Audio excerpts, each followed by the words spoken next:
So thanks so much for joining in the career panel. It's for me always been one of the most exciting parts of WiDS is to have a little fire chat about various issues related to careers, related to women in data science and anything else that comes up.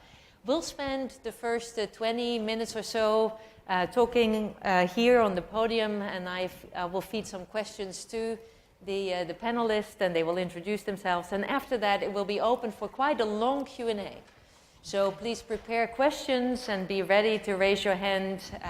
And as we're wrapping up, I will announce that we'll have a last question here from the panel, and so then you can already start raising your hand so the people with the mic can carry them through. If there are people outside on the live stream who want to ask a question, please remember you do that at #WiDS2018Q or on Facebook, and we'll take your questions as well. We'll keep an eye on that. But let's start by quick introductions, and you don't have to say much about your bio because it's in here. But I'm going to give you one prompt. You know, just say your name. That's good. I'd like to hear from you one reason why you're here today. So why do you like WiDS? And then I would love to hear from you. What is the one thing that you heard so far today that really resonated with you? Yeah? Can you do that? Yeah. You want to start, Zia? Yeah, sure. Yeah. I'm Zia Ma from Intel. I'm very excited to be here because we all know data science is a fast-growing area. Yet women only make less than 20% of the data professionals. You know, it's encouraging to see in the last few years that forums like WiDS has been working rigorously to drive or to encourage women to get into this field. It's also exciting to see so many women passionate about data science. I think in the earlier discussion today, one thing that really resonates well with me is big data is playing a critical part for data science advancement. So it is big data advancement and algorithm, machine learning, deep learning advancement together that's pushing forward the advancement of data science. So thanks. That's about me.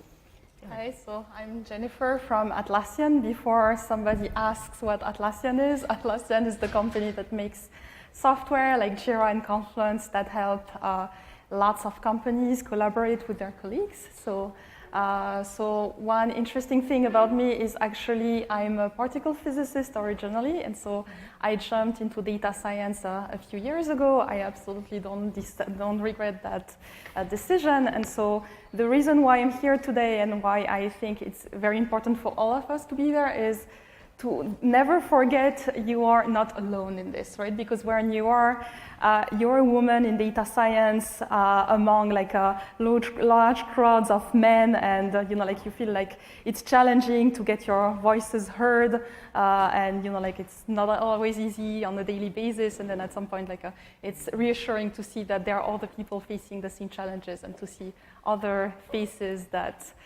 meet the same challenges than we do. Yeah, I've mentioned about my background when I was giving my presentation, so I won't go into it. But to answer your other question, what is it that really sort of inspired me today? One is to see so many women. It's one thing to hear about it when you are in Texas, but coming and seeing the women and listening to all those It's not fake news. It's amazing. It's not. It's not fake news. Yes, it's real. No. It's real. And among the presentations, I enjoyed every single one of them.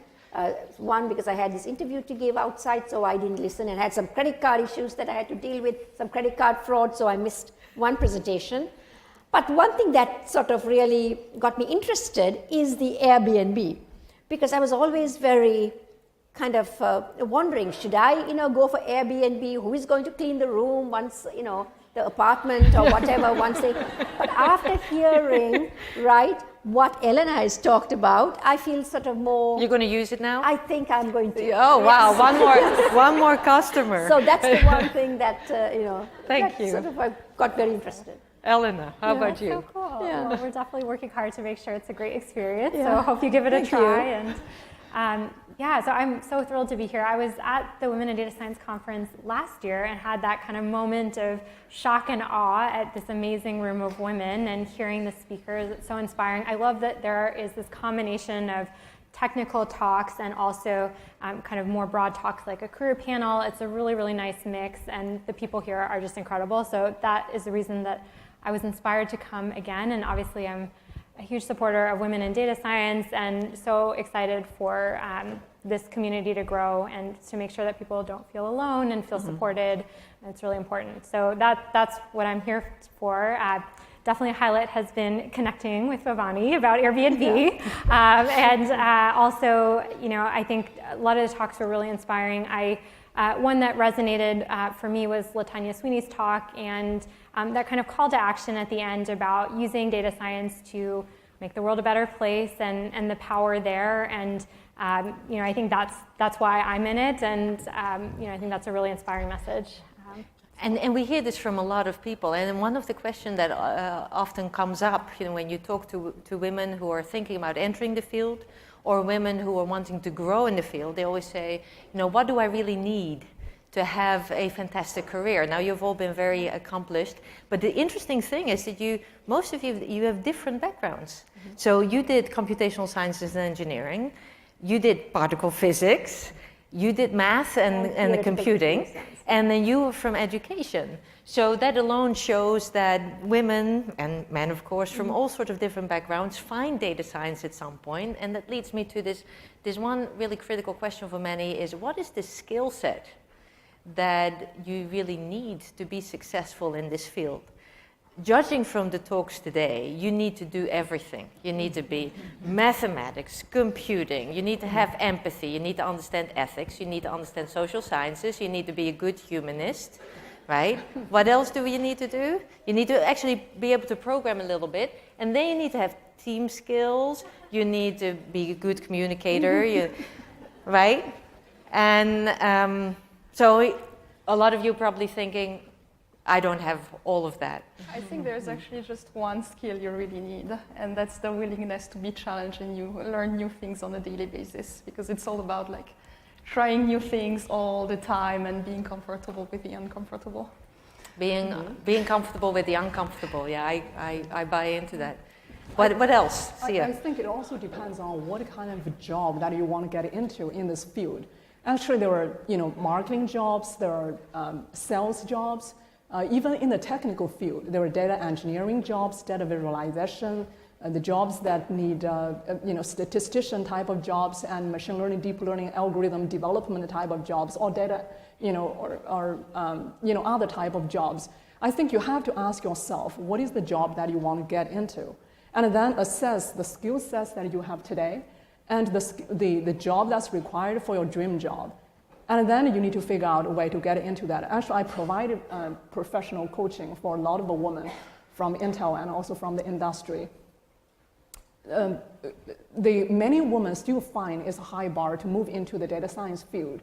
My advice is that if you do find the gap is too significant for you, you may want to make adjacent move first. Move to an area that is not too much a stretch for you. You can still leverage your previous expertise, but also it opens the door for you to learn about new skills in the data science field. And then it will better prepare you for finally moving into the field. Mm.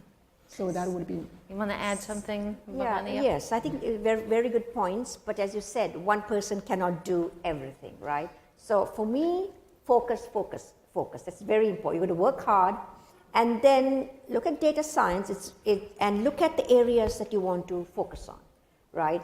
If it's algorithm development, if it's sort of applying the algorithms, in that case, you really need to be a domain expert, whether it's healthcare or finance or cybersecurity or whatever you need. So either focus on developing these deep algorithms, or learn enough about the algorithms, focus on the domains, or maybe educating and teaching people about data science. So whatever you do, I believe that you've got to work hard and really focus on what you have to do. That being said, I would actually add something, because I'm actually have an interesting story, because I was a data scientist in a lot of different companies working on different types of projects, right? I mean, so I definitely see the value of finding like this one type of data that you really think is absolutely amazing. So I think, obviously if I joined Atlassian, and that was because I believe that the data that we have is really amazing, because we really we are in a good position to understand the way people work. I would even say we're in a good position to understand how women work compared to men. I even think that we have a role to play here. But from switching from an industry to another one, I actually started realizing that it's just amazing how much of the knowledge I acquired as a physicist I was able to transpose to e-commerce, to software, and to other things. You also need people who have this ability of switching from one role to another to actually expand knowledge across different areas. Yeah, I think that's really important, the agility, and you hear this very often. The other thing that you hear a lot, and I was just reading an interview with Maria Clove in Wired magazine in January, and she was saying, look, sometimes or very often, and maybe that's different with Intel now, the way that positions are advertised and what people are asking for in the job position descriptions, a lot of people look at this and say, I don't have any of that. And it is not really inclusive of some of the other skills that are really necessary for good data scientists. Some of the communication skills, for example, or teamwork, what we sometimes call the softer skills, although I wish they weren't called softer. They're just as important as anything else. Do you think, for those of you who are hiring people and helping them, that the way that jobs are described is actually good enough? Actually, that's a great question. I'll start by sharing an example. My team actually have deep learning or AI engineers. I also have people that have been working in data management or data engineering field for a long time. About 18 months ago, a few data engineers in my team decided to take the deep learning deep learning class from Stanford. So the two of them went to the class. They finished the class at the end of the semester. They passed some exam and they got some certificate. Immediately afterwards, both of them, without applying, they got AI job offers from a top cloud service provider. That shows actually how desperate the industry is for the skill sets and how low the bar is for hiring people. So you can all do it. The bar is really low. So no don't problem. be afraid of the job descriptions. Put yourself through some necessary training, develop the basic skills you can learn from the field after you get the jobs. But you just have to take that risk and give it a try. That's a good starting point. The other thing that you hear very often, and the difference, when people talk about the difference between men and women, I don't like to make this so generic, but we are different. Yeah, we are a little different. One of the things that you often hear is that when men see requirements for the next job or a promotion or a new job, they will apply even if they don't have many of those. But with women, they always say, well, I don't know this and I don't know that, so maybe I'm not so suitable. In your encounters in Intel and UT Dallas or in Airbnb, when you're interviewing people or Atlassian, and do you see this? Do you see that women or male versus female applicants come to you? I have seen that. I'm beginning to realize more and more now because I'm aware of it. In the beginning, I wasn't aware, but I've been around for so many years that I am seeing now, men are just there, regardless of where they come from. It doesn't have to be, it's not American men or Chinese men or Indian men, it's regardless. They want to go for it. But women are always, not always, most of the time they hesitate. And I'm seeing that. And it's sort of frustrating, but that's why I think women really need other women to support them. And for me, my strongest supporters, as I said, when I went to Honeywell, it's the woman who hired me. National Science Foundation, again, is the woman who supported me. So my strongest supporters have been women. So that's really important. I definitely think that women are more prone to imposter syndrome, right? I mean, so it's much easier for a woman to doubt herself than I think a man in a similar situation. So it's definitely something to observe. Yeah, and it is very true because I have been hiring for many years. It is very true. Usually when women are 80% confident or ready, we think we have 80% and 90% of the skills, that's the time we feel comfortable saying, I'm ready to apply, I'm qualified for this job. But I've seen in many other cases, men, they're only 50% qualified. But they speak with great confidence that I'm so ready for this job. You know, I think this is where we really need to earn ourselves that opportunity. We need to talk about our qualification, the potential, our ability to learn, and then go and fight for those job opportunities. And before we worry about how big the gap is, sometimes you just have to make that step. Yeah, it comes back to what you said, of being comfortable, being uncomfortable. And then, of course, how much discomfort you can deal with varies a little bit from person to person, right? But the message, I think, here is just jump in, right, and do it. That's great. Okay, so let's shift focus a little bit. A lot of people also ask, what is it like to be a data scientist from day to day? And when I give data science lectures or courses, I always say, well, don't make it too idealistic, because as a data scientist, yeah, you can solve the world's problems, but really 85% of the time you're doing data wrangling.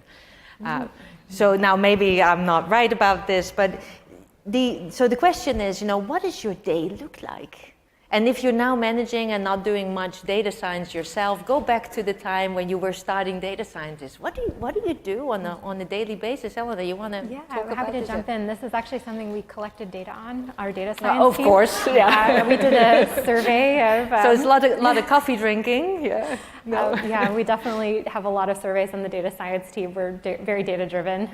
We looked at time use and asked people how they're spending their time. And actually, I talked about kind of 3 tracks of work: analytics, inference, and algorithms. And we do see people spending time in those 3 areas and having some spikes depending on their area of expertise. But I would say that data wrangling is a constant throughout for any data scientist on the team. And I think that's just what you need to expect. I mean, if you want to produce great results, you need great data. And so spending the time to make sure that your data is high quality and that's just going to pay off in the results that you can achieve. I do think that it's something that many companies are trying to decrease, right? Because it is something that we spend a lot of time on. And I mentioned the Global Metrics project as one example where, if we can build tools to kind of automate and scale defining metrics or building dashboards, the more that we can develop those tools to scale the work that is taking the most time for data scientists and maybe could be automated, then that could be a big win for people on the team. So that's definitely an active area of research for us and development with our engineering team, helping to build those tools. But yeah, I'm trying to remember what the exact stat was now of like how much time people spent data wrangling. It was actually a lot less than I thought. I think people give the impression that it's like 90% of their time. It was a lot less than that, but I'm sure that varies, by company and role. I actually believe it depends on the level of maturity of the company, right? And because yeah. actually working for different types of company, different sizes, I actually find out that when you are in an early stage company that just gets started with data, you do a lot of education. People will tell you hey, you have a ton of data, you can do everything you want with it. I don't have the right data, so it's not necessarily as easy as you think it is. So obviously, there is always an educational part, talking to the other stakeholders. This is how you need to do your data collection. This is how much you need to invest for hiring, for technologies, etc. So I personally, I spend a good deal of my career talking to people and explaining what data science was about. You always faced as well with this idea that well. It's okay. Yeah, no, that's great. But I was hoping that one of you would say, yes, you do spend a lot of time on data wrangling, but that's also fun. Yes, it's Yeah? fun. Yeah, okay, good. We don't want to leave you with this impression 85% of the job is going to be totally boring and, I'm not going to go for it. So before we give it to the audience, I always like to ask people, you're working in this field, you're all very passionate about what you do, and you all have a lot of influence and impact on the field. So tell us about looking at the field as a whole, or maybe even your own narrower area. What are your fondest hopes and your biggest fears? You know, we heard so much today about the amazing opportunities of data science and all the things that we could do with it, and then also, you know, also in the questions, some fears and some worries about this, and of course there's reason for this. So tell me, I'm interested to hear from all of you, what is your fondest hope, you know, what you think will be achieved, and your biggest fear? And maybe the other way around, so that we end on a positive note. So, biggest fear, fondest hope. I think my biggest fear or concern is the supply-demand gap for the skill sets needed. And earlier I gave an example. And actually, in the last few years, both academia and industry have recognized this gap.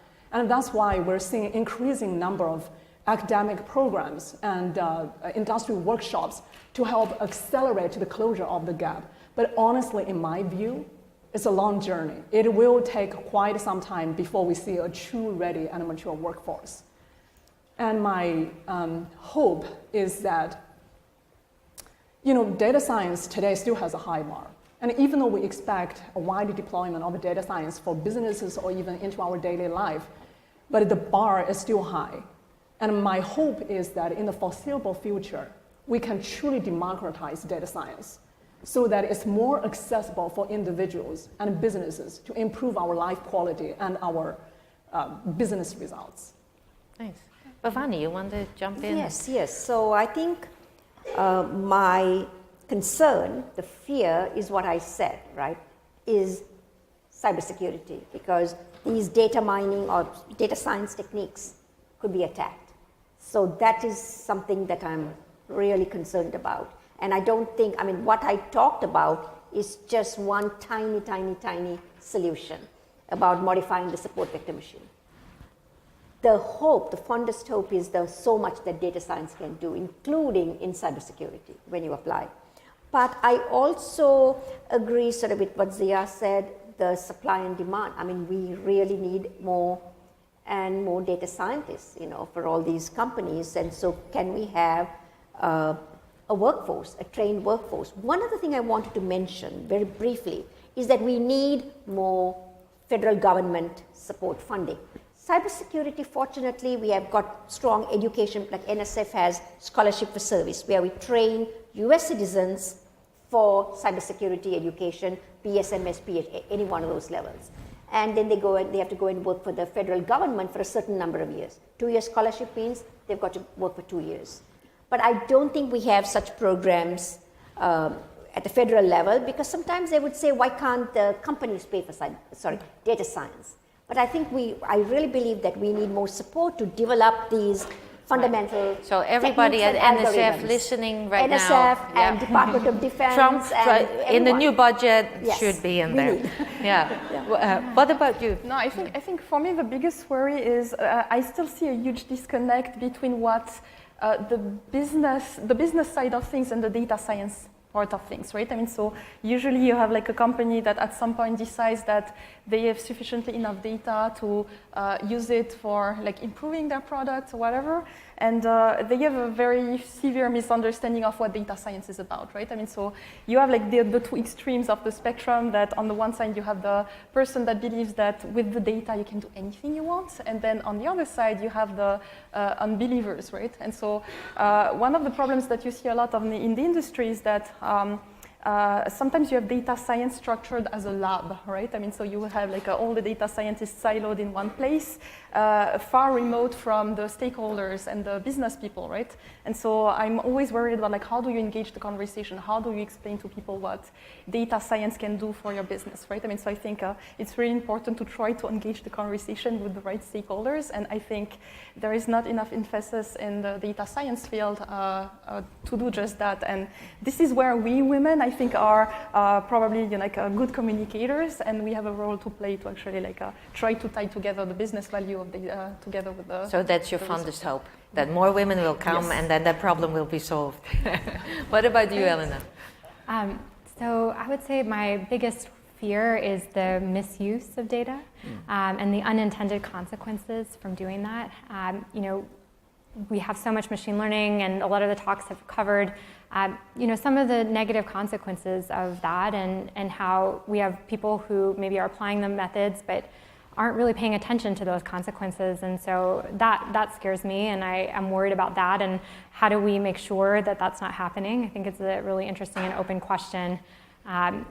On the flip side, I'm really excited about how there's a shift to use data more and more for all kinds of applications, and really to be thinking strategically and logically, and for that to be something that many more people are learning about.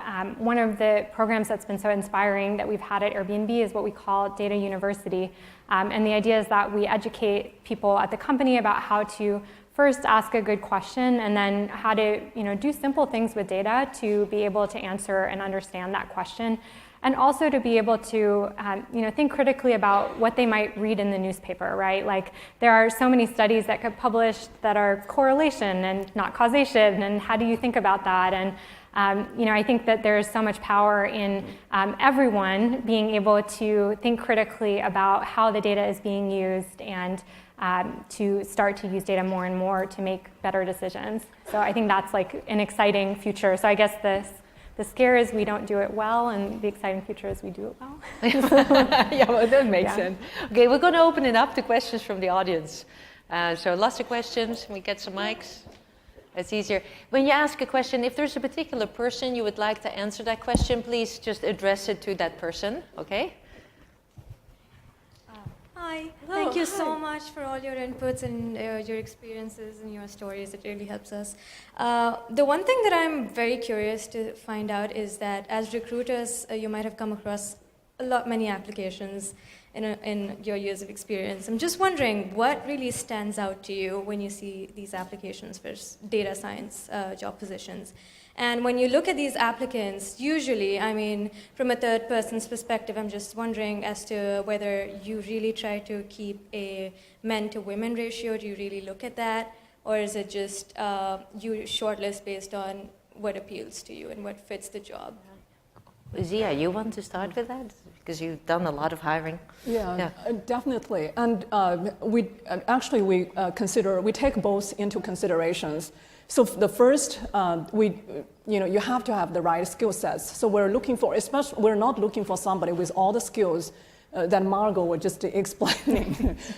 So we're looking for a few critical skill sets. Let's say if we have an opening for a data engineering job, we look at if the person has any data management, data storage type of experience. If we're looking for AI type of skills, then we want to see if the person has algorithm development or machine learning, deep learning type of skills. But also, we all know this, Intel is very committed to diversity and inclusion. So we put a lot of effort. Actually, Intel is going to be the first high-tech company to achieve full representation for women and underrepresented minority by the end of this year. And we're well on track for that. And it's not easy to achieve that. Since 2 years ago, we set the goal. We put a lot of emphasis onto the hiring process. We go extra miles to make sure that we bring the right diversity candidates into the screening pool.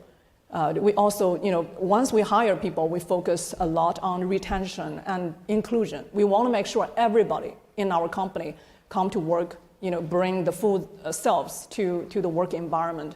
So there are a lot of extra work that we have to do, but yes, we pay attention to both skill sets and also, supporting diversity and inclusion into the process. Same for the others, or some significant differences with that? I can say actually, so when I started hiring, I was really focused on keeping the ratios, right? And so at some point I was I was feeling like I was spending too much time trying to focus on this, so I just completely ignored the names and just looking at the resumes. And now what I'm really after is really diversity of thoughts. So I actually realized maybe a little bit late in my career that I come from an applied math background, right?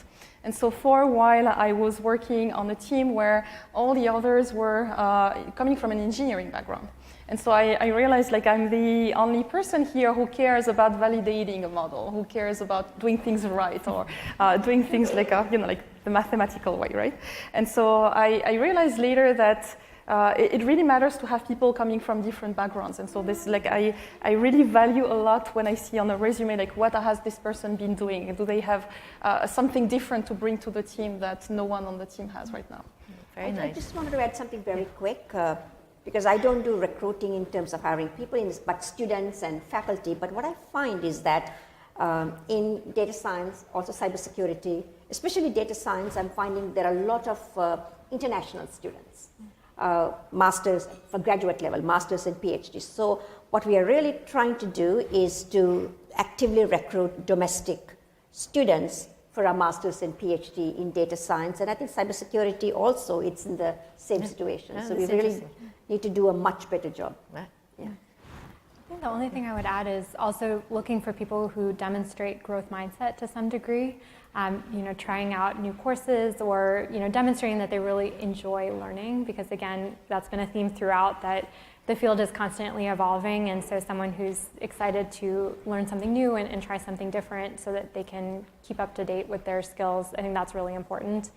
Other than that, we definitely focus a lot on ensuring that we have a diverse pipeline, and I think thinking holistically about diversity as well is really important. That's what will bring that diversity of thought that leads to innovation, and so not just focusing only on gender, but thinking about other aspects as well. And I really like the idea of like different backgrounds too. I think that's super important. Well, thanks very much for that. Yeah. Useful enough? Yeah, you're happy with your answer? Julia, by the way, she's also a high school student.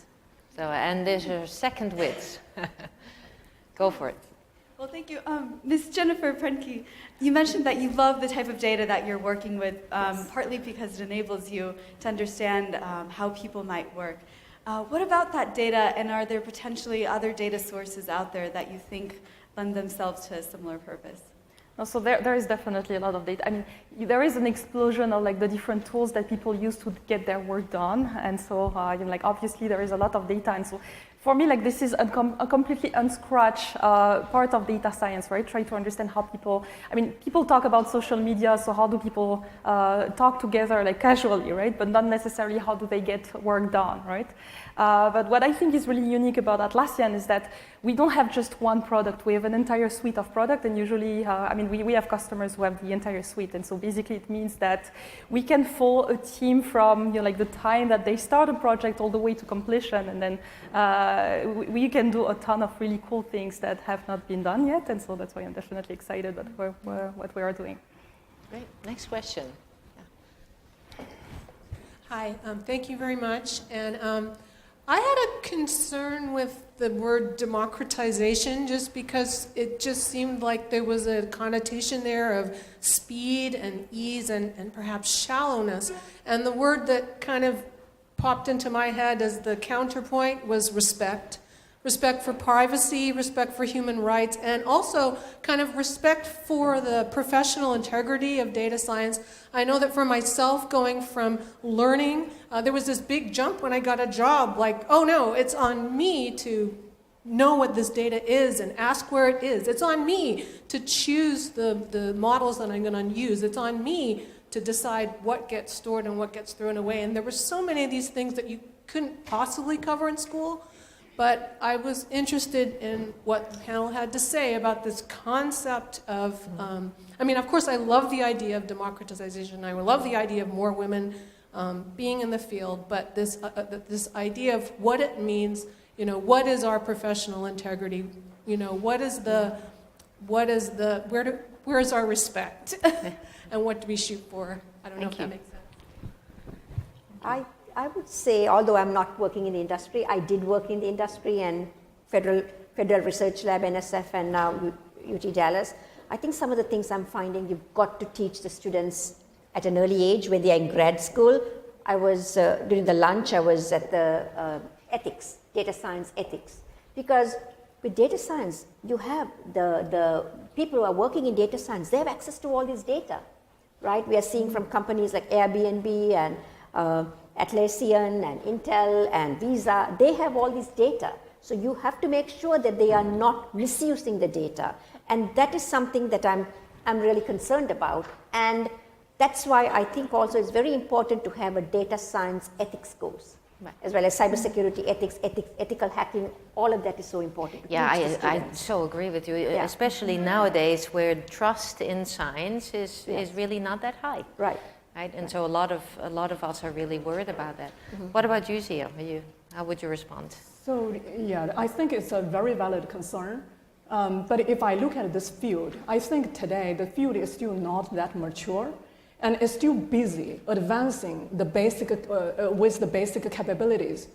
So, and as we have more complete and more reasonable capabilities come into the field, I think privacy, security will definitely follow. If you look at the domains before, like AI, before data science, big data has been in place for the last 10 years now. But when the first 5 years when big data was evolving, very few people, very few customers even talk about privacy or data protection. But nowadays, it's a prerequisite. In order for any enterprise to use big data, you must have a well-governed data store, well-managed data with great privacy. So I think it's just a natural progression with this field. And as the capabilities advance, I think privacy will come into place. Yeah, well, we're catching up a little bit, aren't we? Yeah. So let's go to the next question, because we only have another 4 minutes or so and another many questions, so you can. Hi, good afternoon. Thank you for sharing all your knowledge. The one piece that I took away was jump in, don't be afraid, like be comfortable with uncomfortable. So my question is more around when you jump in, and I just did that 3 months ago. I'm also at Intel on the marketing side. And companies can be on a whole paradigm on how they adopt a data science. So what's your advice on to keep going and not give up and convince your organization to to be on the to support data science as you keep? Not give up. What's your advice? Never give up. Okay, yeah. You have to keep going. I mean, there are days where you might want to just give it all up, but never. You've got to, I mean, I want to work for another 20 years, health permitted, right? Because there's so much to do. And I really feel, sometimes I tell my husband, I wish I was 30 years younger, 40. It's just glorious days for data science right now. It's just so fantastic, and all the opportunities that you guys have, you ladies have. So jump in, keep going. Never give up. Right? That's the big thing. I would say there's something very important is to get the right support, right? I mean, because it's very easy, especially because there are still not a lot of women in data science. You can end up being the only woman on your team, right? I mean, so basically make sure you have the right support system in your family, among your friends. They understand what you're doing and what you're going through, and tap on that resource as much as possible.